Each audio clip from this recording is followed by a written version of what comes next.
കടലിന്റെ മനോഹാരിതയിലാണ് ഇവിടെ സൂര്യോദയം. ബംഗാൾ ഉൾക്കടലിന്റെ തീരത്താണ് നാം ഇപ്പോൾ നിൽക്കുന്നത്. സൂര്യന്റെ രശ്മികൾ ആദ്യം പതിക്കുന്നത് ഇവിടുത്തെ ദേവാലയത്തിന് ഏറ്റവും മുകളിലെ കുരിശിലാണ്. അതുവരെ മറഞ്ഞിരുന്ന രൂപഭംഗി പതിയെ ദൃശ്യമായി വന്നു. ഓരോ പുത്തൻ ദിവസത്തെയും ഈ ദൃശ്യമാകുന്ന അനുപമമായ ഭംഗി നമ്മെ ഭക്തിയിലേക്ക് നയിക്കുന്നു. അതിന് തുടക്കമെന്നോണം പ്രഭാതത്തിൽ ഈ ദേവാലയ മണി മുഴങ്ങുന്നു. അത് ഈ പരിസരത്താകെ പ്രതിധ്വനിക്കുന്നു. അതോടെ ഈ ദേവാലയത്തിനുള്ളിൽ നിന്നും പരിലസിക്കുന്ന ഒരു ദിവ്യമായ അനുഭൂതി നാം പോലും അറിയാതെ നമ്മിലേക്ക് പറന്നിറങ്ങുന്നു. കാരണം നാം നിൽക്കുന്നത് അത്ഭുതങ്ങളുടെ കലവറയായ വേളാങ്കണ്ണിയിലാണ്.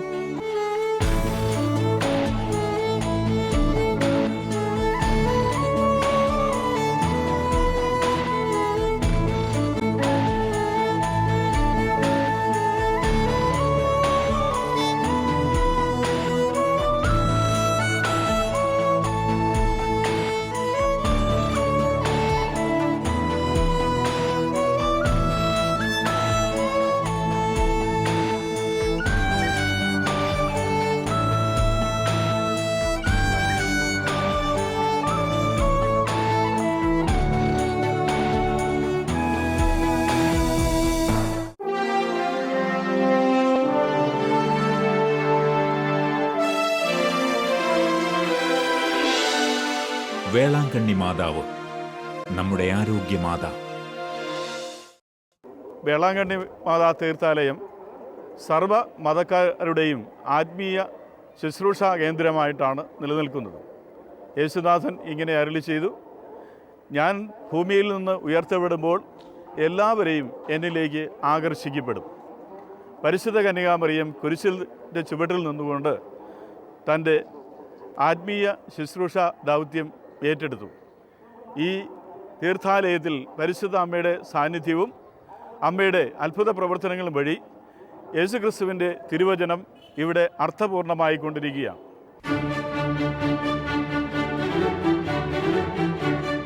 സ്വർഗത്തിൽ വലിയൊരടയാളം കാണപ്പെട്ടു. സൂര്യനെ ഉടയാടയാക്കിയ ഒരു സ്ത്രീ.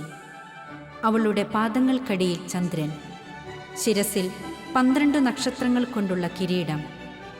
ദൈവത്തിൻ്റെ പുത്രനായ യേശുക്രിസ്തുവിൻ്റെ അമ്മയെയാണ് ഈ വചനത്തിലൂടെ തിരുസഭ വിശേഷിപ്പിക്കുന്നത്.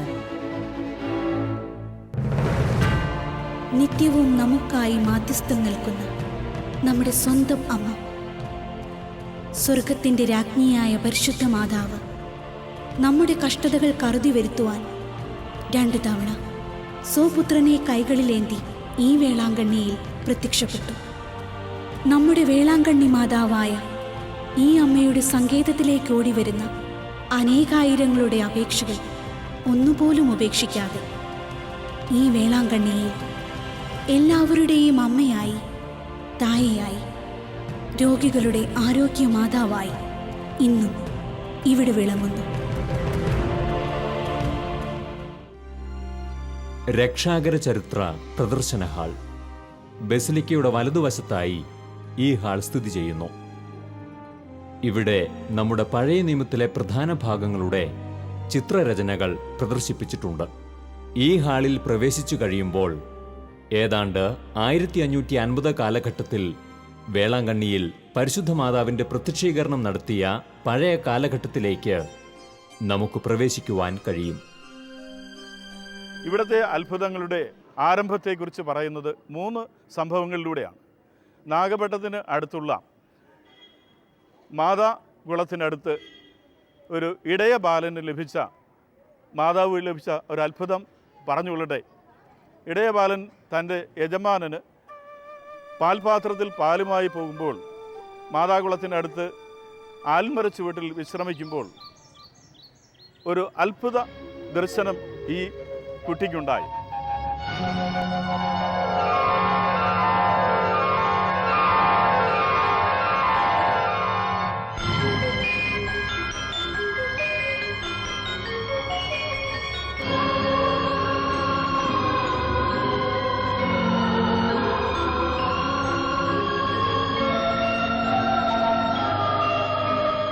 യജമാനന് പാലുമായി പോയ ഒരു ബാലന് മുൻപിൽ പരിശുദ്ധ അമ്മ തൻ്റെ പുത്രനുമായി പ്രത്യക്ഷപ്പെട്ട് തൻ്റെ കുഞ്ഞിന് പാൽ നൽകുമോ എന്ന് ചോദിച്ചു.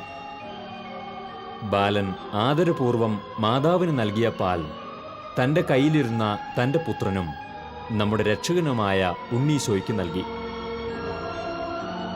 ഉണ്ണീശോ പാൽ കുടിച്ചതിനു ശേഷം മിച്ചം വന്ന പാൽ ആ ബാലന് തിരികെ നൽകി. അപരിമേയമായ സംതൃപ്തി ബാലന് അനുഭവപ്പെട്ടു. യജമാനൻ ശകാരിക്കുമെങ്കിലും എന്തും വരട്ടെ എന്ന് കരുതി ഈ ബാലൻ പാത്രത്തിൽ മിച്ചമുള്ള പാലുമായി യജമാനന്റെ മുൻപിലെത്തി. കാര്യമറിഞ്ഞ യജമാനൻ ക്ഷുഭിതനായി. പക്ഷേ പിന്നെ സംഭവിച്ചു തുടങ്ങിയത് നാട് മുഴുവൻ സാക്ഷിയായ അത്ഭുതമായിരുന്നു. ഏറെക്കുറെ കാലിയായിരുന്ന ആ പാൽപാത്രം നിറഞ്ഞു തുളുമ്പുന്നതാണ് എല്ലാവരും കാണാനിടയായത്. ഈ സംഭവം നാട് മുഴുവൻ വാർത്തയായി.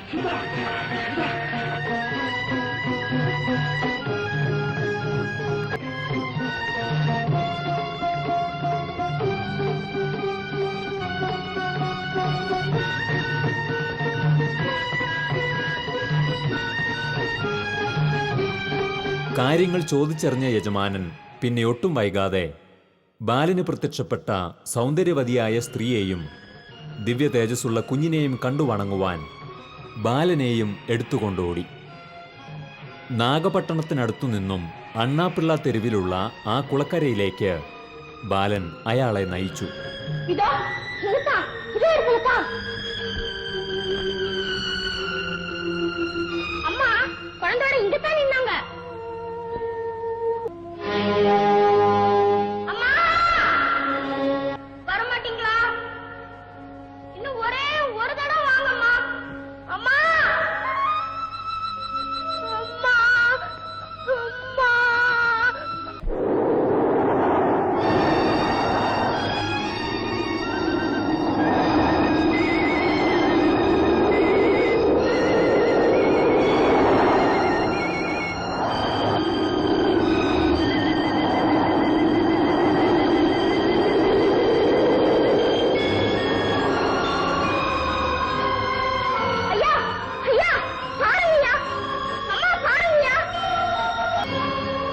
മാതാവ് പ്രത്യക്ഷപ്പെട്ട ആ ദിവസം മുതൽ എല്ലാവരും അണ്ണാപ്പിള്ള തെരുവിലെ ഈ കുളത്തെ ആദരപൂർവം മാതാക്കുളം എന്നു വിളിച്ചു. പിന്നീട് ഒരിക്കലും വറ്റാതിരുന്ന ഈ കുളക്കരയിലേക്ക് തീർത്ഥാടകരുടെ നിലയ്ക്കാത്ത പ്രവാഹമായിരുന്നു. അത്ഭുത ഉറവയുള്ള മാതാക്കുളത്തെ പിൽക്കാലത്ത് ഈ കാണുന്ന രീതിയിൽ അമൂല്യമായി സംരക്ഷിക്കുവാൻ അധികൃതർ തീരുമാനിച്ചു. മാതാവ് പ്രത്യക്ഷപ്പെട്ട അത്ഭുത സ്ഥലത്ത് ഒരു ചാപ്പൽ നിർമ്മിച്ചു.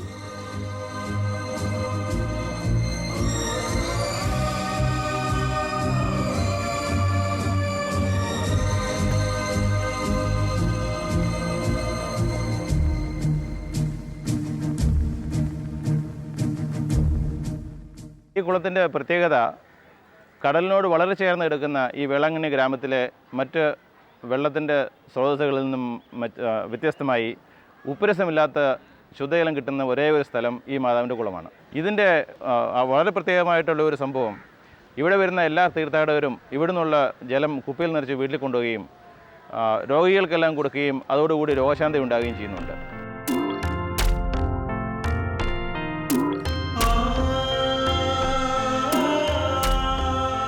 മറ്റ് മരിയൻ കേന്ദ്രങ്ങളിൽ നിന്നും വേളാങ്കണ്ണിയെ വ്യത്യസ്തമാക്കുന്ന ഒരു സംഭവമാണ് ഇവിടെ നമ്മൾ ഈ ഡെക്കറേഷൻ മാതിരി കാണുന്ന ചരടുകളും തൊട്ടിലുകളും. ഒരു നല്ല വിവാഹ പങ്കാളിയെ കിട്ടാൻ വേണ്ടി ആൾക്കാർ കൊണ്ടുവന്ന് കിട്ടുന്നതാണ് ഈ മഞ്ഞ നിറമുള്ള ചരടുകൾ.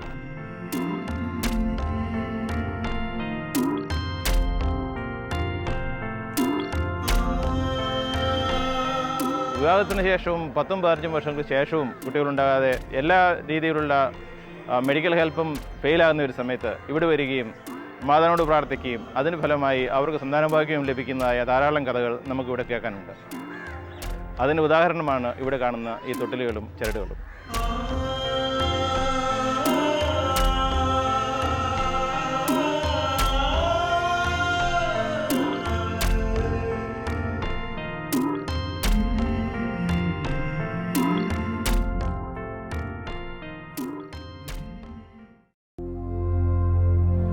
വേളാങ്കണ്ണി ബസിലിക്കയുടെ മുൻവശത്തായി സ്ഥിതി ചെയ്യുന്ന മ്യൂസിയത്തിലാണ് നാം ഇപ്പോൾ. അത്ഭുത സാക്ഷ്യങ്ങളുടെ അതിവിശാലമായ ഒരു കലവറയാണെന്ന് വേണം ഈ ഇടത്തെ വിശേഷിപ്പിക്കുവാൻ. ഇതിൽ നിറയെ വിദ്യാഭ്യാസം മുതൽ ജീവിതത്തിലെ ഒട്ടുമിക്ക മേഖലകളിലും മാതാവിനോട് അപേക്ഷിച്ചതിന്റെ ഫലമായി കർത്താവിൽ നിന്ന് അത്ഭുതകരമായി സാധ്യമാക്കിയ സാക്ഷ്യങ്ങളും ഉപകാരസ്മരണകളുമാണ്. ഈ വലിയ മ്യൂസിയത്തിൽ ഇപ്പോൾ തന്നെ ഈ വർഷത്തെ അനേകായിരം ഉപകാരസ്മരണകളും ഫലകങ്ങളും കൊണ്ട് നിറഞ്ഞിരിക്കുകയാണ്. അത്രമേൽ അത്ഭുതങ്ങൾക്കാണ് ഇവിടം ദിനവും സാക്ഷ്യം വഹിക്കുന്നത്. വേളാങ്കണ്ണി ദേവാലയത്തെ 1771 മുതൽ ഒരു സ്വതന്ത്ര ഇടവകയാക്കിയതിന്റെ ചരിത്രവും ഇവിടുത്തെ ആദ്യ വികാരിയായ ഫാദർ അന്റോണിയോ ഡി റൊസാരിയോയെക്കുറിച്ചും പിൽക്കാലത്ത് തിരുസഭ നിയോഗിച്ച മെത്രാന്മാരെയും വൈദികരെയും ഇടവക പാരമ്പര്യത്തെയും ഒക്കെ ഇവിടെ ഈ മ്യൂസിയത്തിൽ രേഖപ്പെടുത്തിയിട്ടുണ്ട്. പിൽക്കാലത്ത് ഇവിടം സന്ദർശിച്ചു പ്രാർത്ഥിച്ച പ്രമുഖരുടെ കൂട്ടത്തിൽ മദർ തെരേസയും ഉൾപ്പെടുന്നുവെന്നത് വേളാങ്കണ്ണിയിലെ ഈ മ്യൂസിയത്തെ വിലമതിക്കാനാവാത്ത മറ്റൊരിടം കൂടിയാക്കി മാറ്റുന്നു.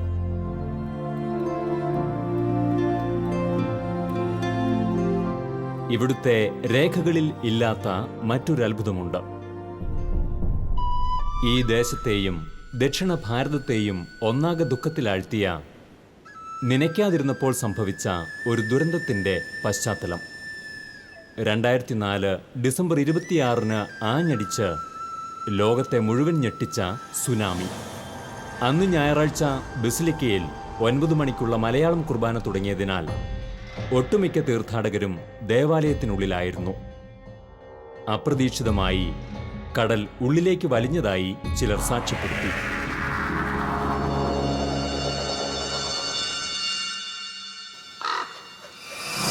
അത് ഇന്തോനേഷ്യയിൽ ഇന്ത്യൻ മഹാസമുദ്രത്തിനടുത്തട്ടിലുണ്ടായ 9.5 റിക്ടർ സ്കെയിലിലുള്ള അതിഭീകര ഭൂകമ്പത്തിന്റെ മുന്നറിയിപ്പായിരുന്നെന്ന് ആർക്കും മനസ്സിലായിരുന്നില്ല.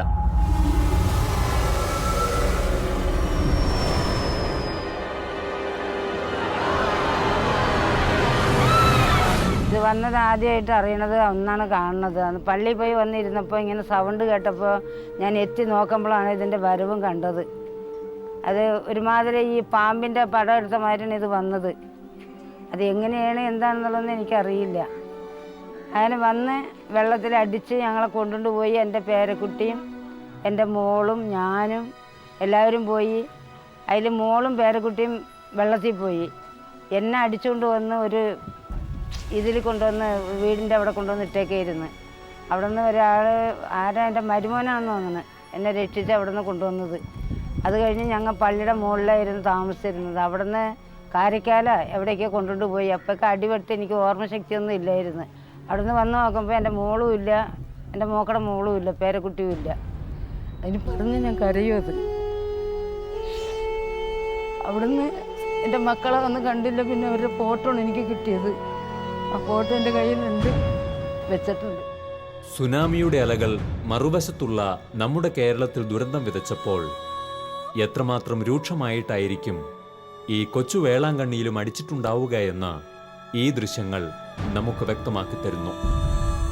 ഒരു നിമിഷം കൊണ്ട് ഇവിടുത്തെ സഹോദരങ്ങൾക്ക് ഉറ്റവരും ഉടയവരും എന്നേക്കും നഷ്ടപ്പെട്ട അനാഥരായി മാറി. വിങ്ങിപ്പൊട്ടുന്ന ഹൃദയവുമായി വിലപിക്കുമ്പോഴും എല്ലാവരുടെയും ശ്രദ്ധയിൽപ്പെട്ട അത്ഭുതം അതിശക്തമായി നാശം വിതച്ച സുനാമി തിരമാലകൾ പള്ളിമുറ്റത്ത് വന്നപ്പോൾ ശാന്തമാകുന്ന കാഴ്ചയാണ്. ഈ സംഭവം അമ്മയുടെ സാന്നിധ്യം ഇപ്പോഴും ഇവിടെയുണ്ടെന്ന് ബോധ്യപ്പെടുത്തുകയായിരുന്നു. അത് പലരെയും മാനസാന്തരത്തിലേക്ക് നയിച്ചു. ഈ തീർത്ഥാലയത്തിലെ ഏറ്റവും വലിയ ആത്മീയത കണ്ടുവരുന്നത് ത്യാഗപൂർണമായ പശ്ചാത്താപവും പരിഹാര ശുശ്രൂഷകളുമാണ്.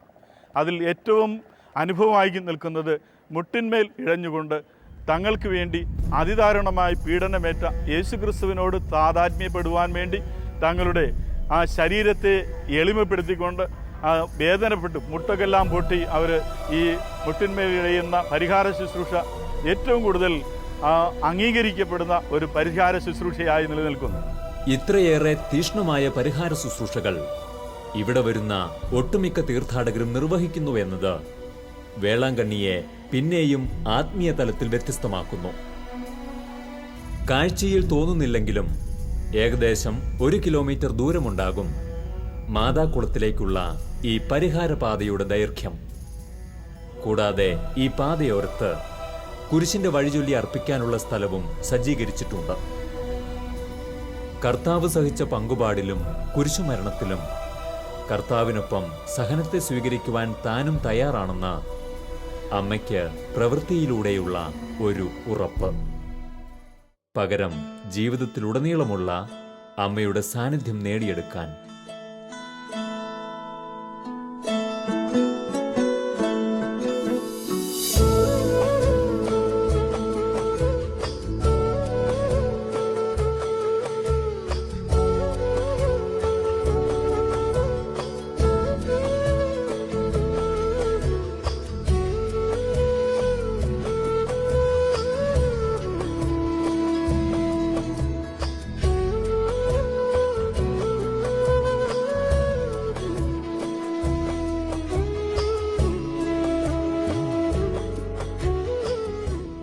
വേളാങ്കണ്ണി ബസിലിക്കയുടെ പിന്നിലുള്ള രാജകീയ പാതയാണിത്. ബസിലിക്കയുടെ വടക്കുവശത്ത് 1/2 കിലോമീറ്റർ അകലെ സ്ഥിതി ചെയ്യുന്ന സ്ഥലമാണ് നാടുതിട്ട്. ഇവിടെ നിന്നും 16-ാം നൂറ്റാണ്ടിന്റെ അവസാനം നമ്മുടെ അമ്മയ്ക്ക് ആരോഗ്യമാത എന്ന പേര് ലഭിച്ചത് ഈ നാടുതിട്ടിലെ അത്ഭുതത്തിലൂടെയാണ്. ആരോഗ്യമാതാവ് എന്ന് പറയാനുള്ള കാരണം, മാതാവ് രണ്ടാമത് പ്രത്യക്ഷപ്പെട്ടത് ഇവിടെ പണ്ട് മോര് വിറ്റുകൊണ്ടിരുന്ന ഒരു കാലിന് സ്വാധീനമില്ലാത്ത ഒരു ബാലനായിരുന്നു. ആ ബാലൻ ഇവിടെ മോര് വിറ്റുകൊണ്ടിരുന്നപ്പോൾ ഒരു ദിവസം മാതാവും ഉണ്ണീശോയും കൂടെ ആ ബാലൻ്റെ മുമ്പിൽ പ്രത്യക്ഷപ്പെടുകയും അവനോട് കുറച്ച് മോര് മേടിക്കുകയും ചെയ്തു.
അതിനുശേഷം മാതാവ് പാത്രം തിരിച്ചു കൊടുത്തിട്ട് അവനോട് നാഗപട്ടണം വരെ പോവുകയും അവിടെ പോയിട്ട് അവിടുത്തെ ഒരു ക്രിസ്ത്യാനി മനുഷ്യനോട് ഇവിടെ വന്ന ഒരു ആരാധനാലയം പണിയാൻ ആവശ്യപ്പെടുകയും ചെയ്തു.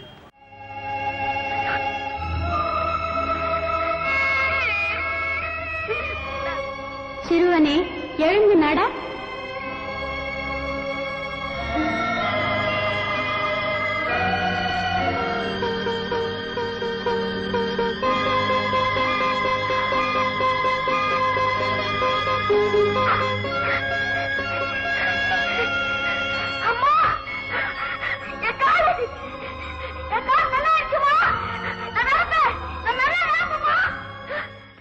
മാതാവിൻ്റെ ആവശ്യമനുസരിച്ച് ഈ ബാലൻ അത് സമ്മതിച്ചെങ്കിലും നടക്കാൻ സ്വാധീനമില്ലാത്തതുകൊണ്ട് അവന് ബുദ്ധിമുട്ടായിരുന്നു. ആ കാര്യം മാതാവിനോട് പറഞ്ഞപ്പോൾ മാതാവ് അവനോട് എഴുന്നേൽക്കാൻ ആവശ്യപ്പെടുകയും അവൻ്റെ അസുഖം പൂർണ്ണമായി സുഖമാക്കുകയും ചെയ്തു. അതുകൊണ്ടാണ് ഇവിടെ പ്രത്യക്ഷപ്പെട്ട മാതാവിനെ ആരോഗ്യമാതാവ് എന്ന് നമ്മൾ പറയുന്നത്.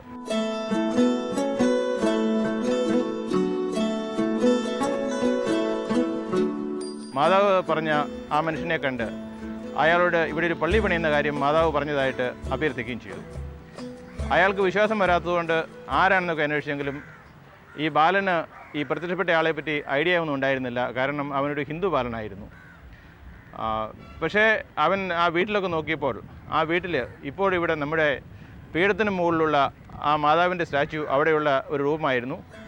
ആ രൂപത്തെ കണ്ടപ്പോൾ ആ രൂപത്തിലുള്ള ഒരാളാണ് ഇവിടെ പ്രത്യക്ഷപ്പെട്ടതെന്നും അവൻ്റെ കാലിൻ്റെ അസുഖം സുഖമാക്കിയെന്നും ആ ബാലൻ പറഞ്ഞതനുസരിച്ച് അയാൾ ഇവിടെ വരികയും ഒരു ചെറിയ പള്ളി ഇവിടെ ഈ ഉയർന്ന പ്രദേശത്ത് പണിയുകയും ചെയ്തു. അതായിരുന്നു ആദ്യത്തെ വേളാങ്കണ്ണി പള്ളി.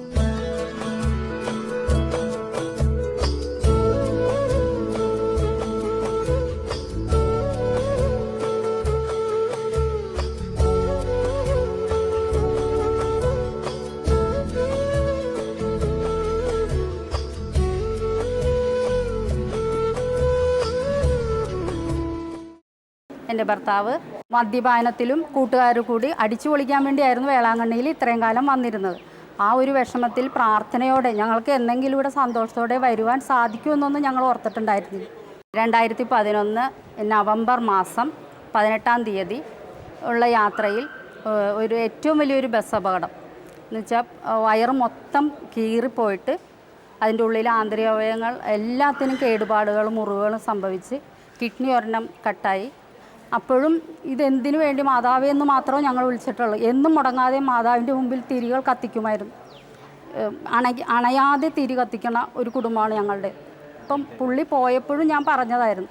പക്ഷേ അപകടം നടന്ന് രാത്രി വെളുപ്പിന് 4 മണിക്ക് ഡോക്ടേഴ്സ് വിളിച്ച് പറയുമ്പോഴാണ് ഏറ്റവും ക്രിട്ടിക്കലാണ്, 5 മിനിറ്റത്തെ മിടിപ്പേ ഉള്ളൂ, ഇനിയൊരു രക്ഷ കിട്ടുമെന്നില്ല, കിട്ടിയാൽ തന്നെ കോമാ സ്റ്റേജ് ആണെന്ന് അവർ തീർത്ത് പറഞ്ഞു. എറണാകുളം മെഡിക്കൽ സെൻ്ററിലെ ഡോക്ടേഴ്സിനെ വിളിച്ച് പറഞ്ഞ് ഞങ്ങളുടെ വീടുകൾ അയലന്തറ മൊത്തം പന്തൽ വരെയും ഇടാനായിട്ടുള്ള തീരുമാനങ്ങൾ, വികാരിമാർ വന്ന് പ്രാർത്ഥന.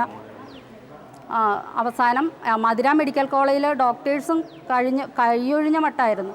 എങ്കിലും ഞങ്ങൾ മാതാവിൻ്റെ മുമ്പിൽ എൻ്റെ അമ്മ ഈ മനുഷ്യൻ തിരിച്ച് തന്നെയെന്ന് പറഞ്ഞ് ഇതെല്ലാം നടന്ന് 4 മണിക്ക് ഞങ്ങൾ അവിടെ നിന്ന് പുറപ്പെട്ട് മധുരയിൽ ഞാനും എൻ്റെ മക്കളും ഹോസ്പിറ്റലിൽ വരുമ്പോൾ ഓപ്പറേഷൻ കഴിഞ്ഞ് ഒട്ടും മനസ്സിലാകാത്ത രീതിയിൽ കംപ്ലീറ്റ് ഷേവ് എല്ലാം ചെയ്താണ് പുള്ളീനെ പുതപ്പിച്ച് കിടത്തിയേക്കണത്. ഡോക്ടേഴ്സ് ഞങ്ങൾ ICUലോട്ട് വിട്ടില്ല. അവിടെ നിന്ന് അച്ഛന്മാരെ വിളിച്ച് ഞങ്ങൾ പറഞ്ഞു അമ്മയ്ക്ക് അടിമ സമർപ്പിച്ചോ എന്ന് പറഞ്ഞു. ആ സമയത്ത് എൻ്റെ മകള് കൈ പിടിച്ച് ഡാഡിയുടെ കൈ പിടിച്ച് ഡാഡിക്കൊന്നും ഉണ്ടാവില്ല ഞങ്ങൾ പ്രാർത്ഥിക്കണുണ്ട് എന്ന് പറയുമ്പം അവളുടെ കൈ കിടക്കുന്ന കൊന്തമോതിരത്തിൽ വെന്റിലേറ്ററിൽ കിടക്കുന്ന ഒരു ശ്വാസം പോലും അത് മിഷ്യത്തിൻ്റെ സഹായത്തോട് ചെയ്യുന്ന ഈ മനുഷ്യൻ മോളുടെ കൊന്തമോതിരം ഇങ്ങനെ പിടിച്ച് തിരിക്കാൻ തുടങ്ങി. അപ്പോൾ എനിക്ക് മനസ്സിലായി ഈ മനുഷ്യൻ്റെ ഉള്ളിൽ കുറ്റബോധമുണ്ട്, തിരിച്ചു വരണം. ഞങ്ങൾ ഒന്നിച്ച് പ്രാർത്ഥിച്ച് എൻ്റെ മക്കളോടൊപ്പം തലക്കിലിരുന്നുകൊണ്ട് മാതാവെ തിരിച്ചു തരണേ, ഞങ്ങൾ ഒന്നിച്ച് പുതിയൊരു ജീവിതം അമ്മയ്ക്ക് മുമ്പിൽ വന്ന് കാണിച്ചു തരാമെന്ന്. 1 മാസത്തോളം ഞങ്ങൾ മധുര മെഡിക്കൽ കോളേജിൽ വെന്റിലേറ്ററിലായിട്ട് കഴിഞ്ഞു. അവിടെ നിന്ന് അമ്മ ഞങ്ങളെ രക്ഷപ്പെടുത്തും എന്നുള്ള വിശ്വാസത്തിൽ ആംബുലൻസ് വിളിച്ച് എറണാകുളത്തേക്ക് 1.5 ദിവസം എടുത്ത് യാത്രയായി എറണാകുളം മെഡിക്കൽ സെൻ്ററിലെ ഡോക്ടേഴ്സിന് മുമ്പിൽ കൊണ്ടുവന്നു. അപ്പോൾ വീട്ടിലിട്ട് ചികിത്സിച്ചാൽ മതി, കാരണം അനക്കാൻ പറ്റില്ല, ഷെയ്ക്കായാലും ബ്ലഡ് ക്ലോട്ടായിക്കൊണ്ടിരിക്കും. പ്രാർത്ഥന മാത്രമല്ലാതെ ഞങ്ങൾക്കൊരു വേറൊരു സഹായം ഉണ്ടായിരുന്നില്ല. ആകെയുള്ളൊരു ആശ്രയം ഈ മനുഷ്യനായിരുന്നു. 2 വിദ്യാർത്ഥികളായ മക്കൾ. അവിടെ നിന്ന് കിട്ടുന്ന ഞങ്ങളുടെ വർക്ക്ഷോപ്പിൽ നിന്ന് കിട്ടുന്ന തുച്ഛമായ വരുമാനം പ്രാർത്ഥനയും മാത്രം. അവിടെ നിന്ന് ഇപ്പോൾ ഈ അവസ്ഥയിൽ നടത്തി ഞങ്ങളിവിടെ കൊണ്ടുവന്നിരിക്കുകയാണ്. ഇനിയുമുണ്ട് ഇത്രയും വലിയൊരു മുറിവ്. ഏറ്റവും വടി പോലെ ആയ മനുഷ്യന് ഈ ലെവലിലാക്കി തന്നതും ഈ മുറിവ് ഇത്ര ഉണക്കി ഇതിപ്പോൾ 2 സ്റ്റിച്ചും കൂടി ഉണ്ട് ഇനി ഉണങ്ങാൻ നടത്തി ഞങ്ങളിവിടെ കൊണ്ടുവന്നിരിക്കണം അമ്മയ്ക്ക് സമർപ്പിക്കാൻ.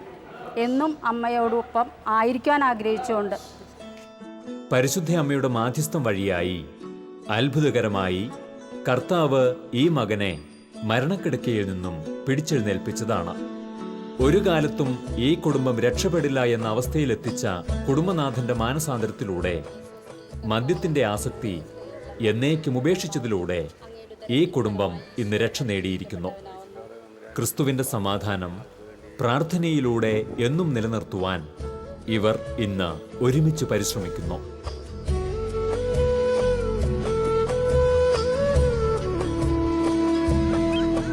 മൂന്നാമത്തെ അത്ഭുതം വേളാങ്കണ്ണിയിൽ ദൈവനിശ്ചയം പോലെ സംഭവിച്ചത് ഈ ബംഗാൾ ഉൾക്കടലിലായിരുന്നു. വർഷം 1650. ബംഗാൾ ഉൾക്കടൽ ക്ഷുഭിതമായിരുന്നു. ആ സമയം ചൈനയിൽ നിന്നും സിലോണിലേക്ക് ഒരു പോർച്ചുഗീസ് ചരക്ക് കപ്പൽ പോകുന്നുണ്ടായിരുന്നു. കൊടുങ്കാറ്റിൽപ്പെട്ട കപ്പൽ വല്ലാതെ വെള്ളത്തിൽ മുങ്ങുമാറ് ആടിയുലയുന്നുണ്ടായിരുന്നു. ബംഗാൾ ഉൾക്കടൽ പോർച്ചുഗീസ് കപ്പലിനെ വിഴുങ്ങുവാൻ തയ്യാറെടുക്കുന്നത് പോലെ അവർക്ക് തോന്നി. എന്നാലും മനസാന്നിധ്യം കൈവിടാതെ അവർ കപ്പലിനെ നിയന്ത്രിക്കുവാൻ പരിശ്രമിച്ചു കൊണ്ടിരുന്നു. ചരക്ക് കപ്പലാണെങ്കിലും അതിനുള്ളിൽ വിശിഷ്ടമായി ഇവർ കൂടെ കരുതിയിരുന്ന ഒരു രൂപവുമുണ്ടായിരുന്നു. സമുദ്രങ്ങളുടെ നക്ഷത്രമായ അമലോത്ഭവ മാതാവിൻ്റെ തിരുസ്വരൂപം. പോർച്ചുഗീസുകാർ ഓടിവന്ന് മാതാവിന് മുന്നിൽ പ്രാർത്ഥിച്ചു.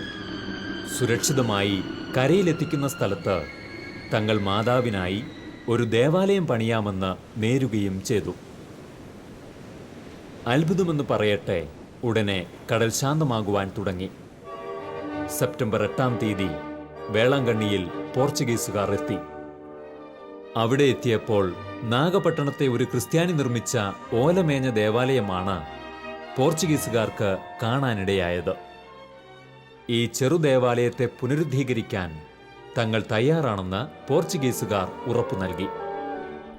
പോർച്ചുഗീസുകാരുടെയും നാട്ടുകാരുടെയും ഒത്തൊരുമിച്ചുള്ള പ്രവർത്തനത്തിന്റെ ഫലമായി ചരിത്രത്തിൽ ഇടം പിടിച്ച ഇന്ന് കാണുന്ന ഈ ദേവാലയം തങ്ങളെ കടലിൽ നിന്ന് രക്ഷിച്ച വേളാങ്കണ്ണി മാതാവിനായി അവർ സമർപ്പിച്ചു. ആ സുദിനം ഓഗസ്റ്റ് 29-നായിരുന്നു. അന്ന് അമ്മയോടുള്ള സ്നേഹത്തിൻ്റെയും നന്ദിയുടെയും സൂചകമായി തിരുനാൾ ആഘോഷപൂർവ്വം ആചരിച്ചു. അന്നു മുതൽ ഇന്നുവരെ വേളാങ്കണ്ണിയിലെ തിരുനാൾ കൊടിയേറ്റം ഓഗസ്റ്റ് 29-നാണ്.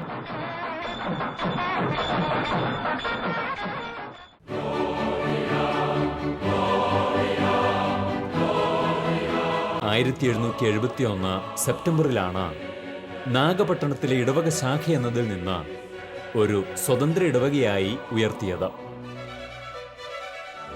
വേളാങ്കണ്ണിയിലെ ആരോഗ്യമാതാ ബസിലിക്ക ആദ്യമായി നവീകരിച്ചത് 1920-ലായിരുന്നു. 13 വർഷങ്ങൾക്ക് ശേഷം ഈ ബസിലിക്ക രണ്ടാമതും പുനരുദ്ധരിക്കപ്പെട്ടു. 1962 നവംബർ 3-ന് ജോൺ 23-ാമൻ മാർപ്പാപ്പ ഈ ദേവാലയത്തെ ബസിലിക്കയായി ഉയർത്തുകയുണ്ടായി. വേളാങ്കണ്ണിയിലെ മാതാവിന്റെ പ്രത്യക്ഷീകരണവും നിരവധിയായ അത്ഭുതങ്ങളും കൂടാതെ ഗോഥിക് ശൈലിയിലുള്ള പ്രൗഢി നിറഞ്ഞ ഈ ദേവാലയത്തിന്റെ സൗന്ദര്യവുമൊക്കെയാണ് ബസിലിക്കയായി ഉയർത്താൻ പ്രേരണയായത്. ഇതോടെ ഈ ബസിലിക്കയിലെ വേളാങ്കണ്ണി മാതാവിന്റെ അനുഗ്രഹം തേടിയുള്ള തീർത്ഥാടകരുടെ പ്രവാഹം 10 മടങ്ങായി. ഈ ബസിലിക്കയിൽ വന്ന് മാനസാന്തരപ്പെട്ട് പ്രാർത്ഥിക്കുന്ന ഓരോ വ്യക്തിക്കും പൂർണ്ണ ദണ്ഡവിമോചനമാണ് തിരുസഭ വാഗ്ദാനം ചെയ്തിരിക്കുന്നത്.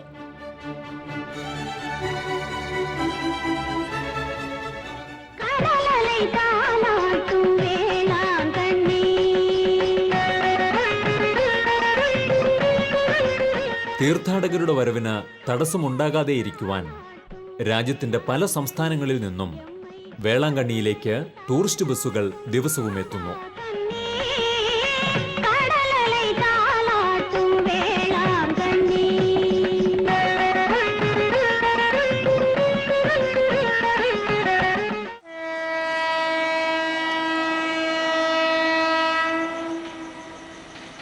രണ്ടായിരത്തി വേളാങ്കണ്ണിക്ക് സ്വന്തമായി ഒരു റെയിൽവേ സ്റ്റേഷൻ ലഭിച്ചത് തീർത്ഥാടകരുടെ യാത്രാ സൗകര്യം മെച്ചപ്പെടാൻ ഇടയാക്കി.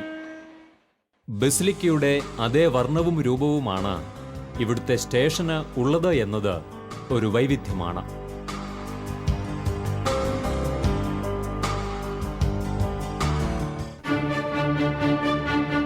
കേരളത്തിൽ നിന്നും മറ്റു സംസ്ഥാനങ്ങളിൽ നിന്നും ട്രെയിനിൽ വേളാങ്കണ്ണിയിൽ എത്തണമെങ്കിൽ നാഗപട്ടണം വരെയുള്ള ടിക്കറ്റ് ബുക്ക് ചെയ്യണം.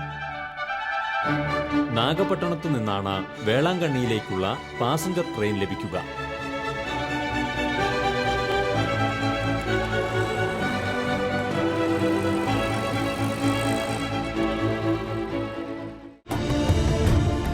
വേളാങ്കണ്ണിയിലെത്തുന്ന തീർത്ഥാടകർക്ക് താമസിക്കുവാനുള്ള ക്വാർട്ടേഴ്സ് ബുക്ക് ചെയ്യുവാനുള്ള ഓഫീസ് ഇവിടുത്തെ ബസ് സ്റ്റാൻഡിന് എതിർവശത്തായി സജ്ജീകരിച്ചിട്ടുണ്ട്.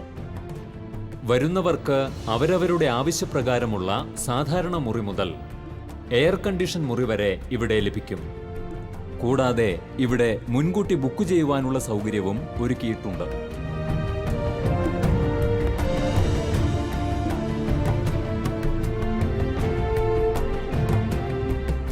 ഇതുപോലെയുള്ള 4-5 ക്വാർട്ടേഴ്സുകളാണ് വേളാങ്കണ്ണി ബസിലിക്ക തീർത്ഥാടകരുടെ സൗകര്യത്തിനായി ഒരുക്കിയിരിക്കുന്നത്.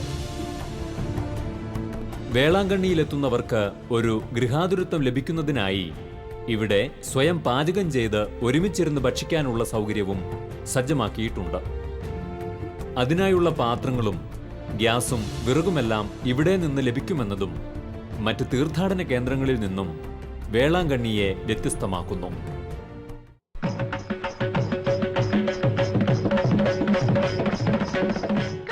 കുടുംബത്തെ അംഗീകരിക്കുന്ന ഭാരത സംസ്കാരമാണ് ഇവിടെ പ്രകടമാകുന്നത്. കാരണം വേളാങ്കണ്ണി മാതാവിന്റെ സവിധത്തിങ്കലാണ് നാനാ ദിക്കുകളിൽ നിന്നും നാം എത്തിച്ചേർന്നിരിക്കുന്നത്. ഞങ്ങളുടെ സ്വന്തം സ്ഥലം തിരുവനന്തപുരമാണ്. കുറച്ച് ക്യാഷൊക്കെ നഷ്ടപ്പെട്ട് ഞങ്ങൾ ഇങ്ങോട്ടേക്ക് വന്നതാണ്. ആദ്യം ഞങ്ങളൊരു ഗ്രാമത്തിലായിരുന്നു താമസം. അവിടെ കുടിക്കാൻ വെള്ളമോ കുട്ടികൾക്ക് ഒരു ഗ്ലാസ് പാലോ എല്ലാം കിട്ടാൻ വേണ്ടിയിട്ട് ഭയങ്കര ബുദ്ധിമുട്ടിയ സമയങ്ങളായിരുന്നു. ഇവിടെ വന്നതിന് ശേഷം എൻ്റെ ഹസ്ബൻഡിനൊരു ജോലി, കുട്ടീനെ സ്കൂളിലാക്കി, അങ്ങനെ ഓരോരുത്തരുടെ നമ്മുടെ കയ്യിൽ ഇതില്ലെങ്കിലും മാതാവ് ഓരോരുത്തരെ കൊണ്ട് തന്നിട്ട് ഞങ്ങൾക്ക് ഓരോ ഹെൽപ്പ് ഒരുപാട് കിട്ടുന്നുണ്ട്. വിളിച്ചപേക്ഷിച്ചാൽ വിളി കേൾക്കുന്ന മാതാവാണ് ഇവിടെയുള്ളത്. ഞങ്ങൾക്ക് ഈ അനുഗ്രഹങ്ങളൊക്കെ കിട്ടിയേക്കുന്നത് ഈ വേളാങ്കണ്ണി അമ്മയുടെ അനുഗ്രഹം മൂലം മാത്രമാണ്. ഈ തീർത്ഥാലയത്തിൽ കടന്നു വരുന്ന ഓരോ ഭക്തജനങ്ങൾക്കും ഇവിടുത്തെ അത്ഭുത അടയാളങ്ങളുടെ അനുഗ്രഹങ്ങൾ വിളിച്ചു പറയുവാനുണ്ട്. തങ്ങൾക്ക് ലഭിച്ച സന്താന ഭാഗ്യത്തിന് അവർ തെങ്ങ് തൈ സമർപ്പിച്ചുകൊണ്ടും, മംഗലഭാഗ്യം കിട്ടിയതിന് മഞ്ഞച്ചരടിൽ മഞ്ഞൾ ചുറ്റിയുള്ള നേർച്ച സമർപ്പിച്ചും, വീട് ലഭിച്ചതിന് ലോക്ക് സമർപ്പിച്ചുകൊണ്ടും ഭക്തജനം നേർച്ചകൾ നിറവേറ്റുന്നു.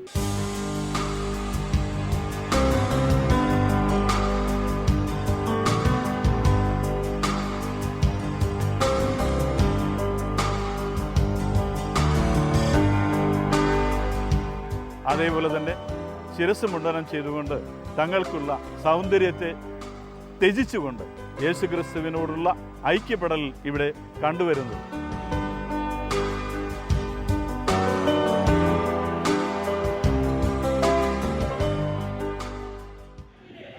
വേളാങ്കണ്ണി ബസിലിക്കയിൽ എല്ലാ ദിവസവും തമിഴ്, തെലുങ്ക്, മലയാളം, ഇംഗ്ലീഷ്, ഹിന്ദി എന്നീ 5 ഭാഷകളിൽ പരിശുദ്ധ കുർബാന അർപ്പിക്കപ്പെടുന്നു. எனவே நாங்கள் அனைவரும் நன்றி செலுத்துகின்றோம். மேலும் கிறிஸ்துவின் உடலிலும் இரத்தத்திலும் பங்குകൊള്ളും எங்களை തൂയ ആവി കൊണ്ട്. വേളാങ്കണ്ണി പള്ളിയുടെ ലൈവ് റൂമാണ് ഇത്. ഇവിടെ നിന്നും രാവിലെ 6 മുതൽ 7 വരെയുള്ള വിശുദ്ധ കുർബാന, തമിഴിലുള്ള വിശുദ്ധ കുർബാന നമ്മൾ ജയ പ്ലസ് TV വഴി ടെലികാസ്റ്റ് ചെയ്യുന്നുണ്ട് 1 മണിക്കൂർ നേരത്തേക്ക്.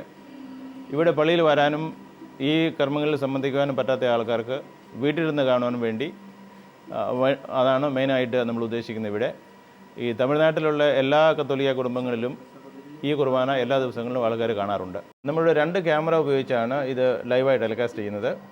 അതിന് പുറമെ നമ്മുടെ ഇവിടെ നടക്കുന്ന അത്ഭുതങ്ങളെ പറ്റിയുള്ള ചില ഇൻ്റർവ്യൂ, ആൾക്കാർ സാക്ഷ്യം പറയാൻ വരുന്നത്, പിന്നെ ചില പ്രസംഗങ്ങൾ, അതുപോലുള്ള പ്രോഗ്രാംസൊക്കെയാണ് നമ്മൾ ഇതുവഴി കൊടുത്തുകൊണ്ടിരിക്കുന്നത്. ഇത് വിശ്വാസത്തിൻ മറൈപൊരുൾ.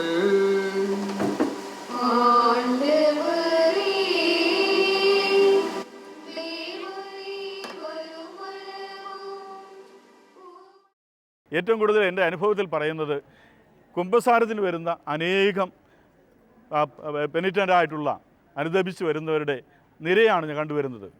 ദിവസങ്ങളിലും അതേപോലെ തന്നെ പെരുന്നാൾ ദിവസങ്ങളിലൊക്കെ ഒരു വലിയ നിരയാണ് കുമ്പസാരത്തിൻ്റെ അനുഭവങ്ങളിലേക്കായിട്ട് കടന്നു വരുന്നത്. മനസ്സ് തുറന്ന് തങ്ങളുടെ പാപങ്ങൾ ഏറ്റുപറഞ്ഞ് ഹൃദയപൂർവ്വം അനുദപിച്ചുകൊണ്ട് ദൈവത്തോട് തങ്ങളുടെ ആത്മാവിനെ കൂട്ടിച്ചേർക്കുവാൻ, യേശുക്രിസ്തുവിൻ്റെ രക്ഷയ്ക്ക് വേണ്ടിയിട്ട് തങ്ങൾ ത്യാഗപൂർണമായിട്ടുള്ള അനുതാപ ശുശ്രൂഷ ഏറ്റെടുക്കുന്ന അനേകം കുമ്പസാരത്തിന് വരുന്ന പാപ അവസ്ഥയിലുള്ളവരെ ഞങ്ങൾ കണ്ടുമുട്ടുന്നു. ആ നല്ല കുമ്പസാരത്തിലൂടെ ഒത്തിരി പേര് ഇവിടെ കുമ്പസാരത്തിൻ്റെ ശുശ്രൂഷ സ്വീകരിച്ച് ആത്മീയ സൗഖ്യവും ആത്മീയ സന്തോഷവും അനുഭവിക്കുന്ന അനുഭവമാണ്. ഓഗസ്റ്റ് 29 ഇന്നു മുതൽ 10 ദിവസത്തേക്ക് ഇനി വേളാങ്കണ്ണിയുടെ ദിനങ്ങളാണ്. 3.5 അടി മാത്രം ഉയരമുള്ള മാതാവിൻ്റെ ചെറിയ രൂപം, ഇന്നുടുക്കുന്ന സാരി നമ്മുടെ സാധാരണ സാരിയുടെ അതേ നീളവും വലിപ്പവും ഉള്ളതാണ്. ഇനിയുമുണ്ട് പ്രത്യേകത. 2 ലക്ഷത്തോളം വില വരുന്ന സാരി അതിവിശിഷ്ടമായി നെയ്തു കൊണ്ടുവരുന്നതാണ്. ഇന്ന് മാതാവിനൊപ്പം വേളാങ്കണ്ണിയും അണിഞ്ഞൊരുങ്ങും. എന്തിനെന്നോ, അതിസുന്ദരിയായി അമ്മ നമ്മുടെ അരികിലേക്ക് വരുമ്പോൾ വരവേൽക്കാൻ, ഒരു നോക്ക് കണ്ട് അനുഗ്രഹം പ്രാപിക്കാൻ. நிலவைப் போல் அழகுள்ளவளாய், கதிரவனைப் போல் ஒளியுள்ளவளாய், விடிகாலை வானம் போல் எழுந்து வரும் இவள் யாரோ,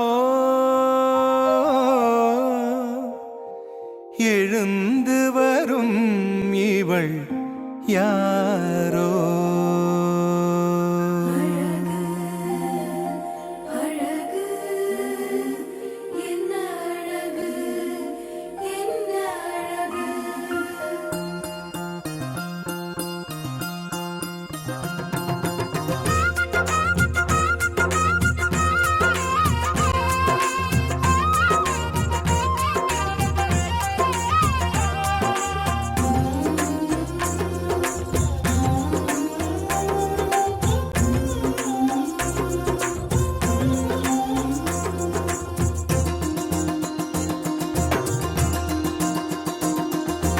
என்ன அழகு உன் அருளழகு, என்ன அழகு உன் அன்பழகு, என்ன அழகு உன் அருளழகு, என்ன அழகு உன் அன்பழகு.